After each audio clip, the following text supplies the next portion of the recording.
Rebecca Knight. I am the coordinator of trauma-informed care and elementary school counseling for Roanoke City Public Schools. I am also a licensed professional counselor, as well as a licensed professional school counselor and a certified trauma specialist. During this stressful time when we are all at home with our kids, we wanted to offer you guys some parenting tips on this YouTube channel. We're in week 3 of this, and hearing from a lot of parents already, I can tell that our stress levels are rising and rising as parents. Whether it's that you are at home, you're working from home, still trying to educate your kids, or you're an essential employee and you have to go in and then come home and educate your kids, or you have unfortunately lost your job and you're still trying to educate your kids. There's a lot of stressful kind of interactions probably going on in a lot of our homes as a result of all of us being together for extended periods of time. And we get that, we understand that in Roanoke City Schools, and we want to help with that. So what we're going to be doing is every few days, we are going to be posting some parenting strategies and techniques here on this YouTube channel to help you make it through this time and to help you be the parent that you want to be. A lot of times when we're really stressed, sometimes we revert to parenting styles that maybe we're not so proud of. So our intention is to give you some tips and strategies, techniques, ways of approaching your child that will make this time with them a time when you can come together as a family rather than get pulled apart as a family because of all the stress that you were dealing with. So stay tuned here. Every few days we'll be posting new videos, and we look forward to your feedback, and we will see you soon. Bye. So today we are going to focus on something called mirror neurons. I could totally geek out over the neurobiology of the brain for an hour, but I'm not going to go there. I'm just going to talk to you guys for a few minutes about the importance of these neurons in parenting. So these mirror neurons are neurons that are in your brain, kind of up here behind your forehead. And what researchers have realized over the past decade is that these neurons are really, really important in the ways in which we interact with people around us.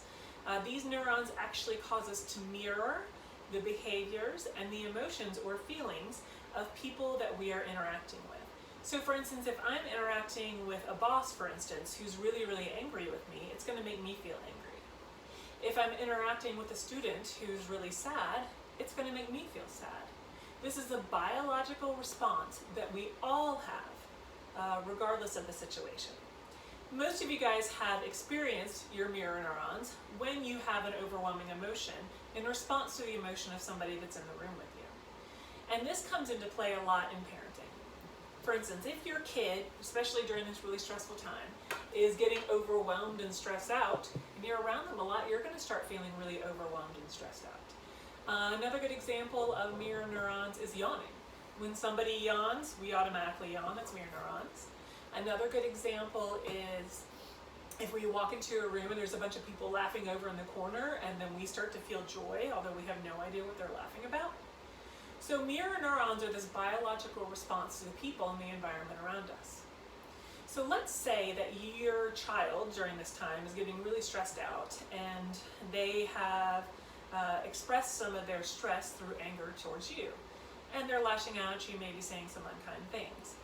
It's very normal for us to want to yell back or get upset back at them because that's our mirror neurons. But what we have to do as the adults in the situation is always be what we call the bigger, wiser, stronger mirror. And what that means that if our kid is upset with us or overwhelmed with us in some way, we need to be as calm as we can, because our mirror neurology informs their mirror neurology. So the way that we are acting, how our voice sounds, the tone of our voice should be calm. How our face looks, our face should be calm. All of these things mirror back to our child. This is why if we're in an argument with a child, or we're fighting with a child, and they're yelling at us and we yell at them and they yell back, and it's kind of like this dance that gets really unhealthy. So especially during this time, we have to have really good, healthy mirror neurology for our kid and be what we call that bigger, wiser, stronger mirror. And that can help our kids to be calm as well. Now, I know that this can be really hard, guys, during this really stressful time because we're super stressed. So how can you always be that bigger, wiser, stronger mirror for your kids? The best way to do that is if you feel yourself getting overwhelmed, try to take a break. Go outside, take a walk around your lawn, go and take a bath, go listen to some music that you love, whatever you need to do to be that bigger, wiser, stronger mirror, so that you don't kind of perpetuate this cycle of stress and overwhelming feelings for you and your family. I'm actually going to put some links about mirror neurons below this video, and you can learn more about them and read more about them if you'd like. And also we're going to do an example of mirror neurons and how they affect your interactions with other people.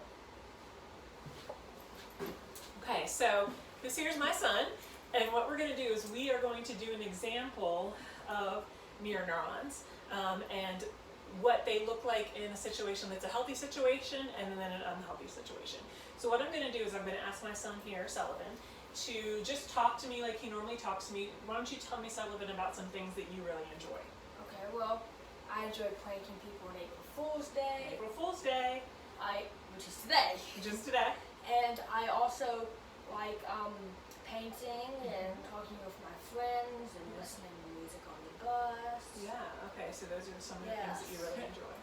Okay, so you noticed when we were just talking that I was using my mirror neurology to respond to him. I was nodding, I was saying some things to let him know that I was listening to him. An example of mirror neurology that is kind of skewed or possibly not being responsive enough is going to be this next section. So I'm going to ask Sullivan again to speak to me about the things that he's enjoying, and what I'm actually going to do is I'm going to have something called a still face. And a still face means that I'm not going to move my face much, and we're going to see kind of how that goes. So go ahead, Sullivan. Okay, well, I like pranking people on April Fool's Day, painting, socializing with friends, and listening to music on the bus. Okay, so how was that, Sullivan, when I wasn't really reacting to you and my face was still? How did it feel? It felt like you just like out in space. You were either really mad at me, or something I said that really annoyed you, Okay. or it's like when you have night terrors, which your eyes are open but you're actually sleeping. Okay. So that experience was a lot different for Sullivan. There's actually research out there that's been going on since the 70s on mirror neurons. It's the still face video, kind of what we just demonstrated for you. So I'll also put the link to those videos down below so that you can see the still face video. But the important part, guys, is that you have to mirror, again, how you want your children to act, especially during these stressful times.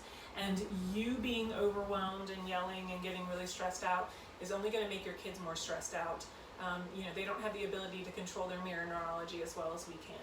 So let me give you an example. Let's say that I was sitting in my office at work and my boss walked in and my boss started screaming at me.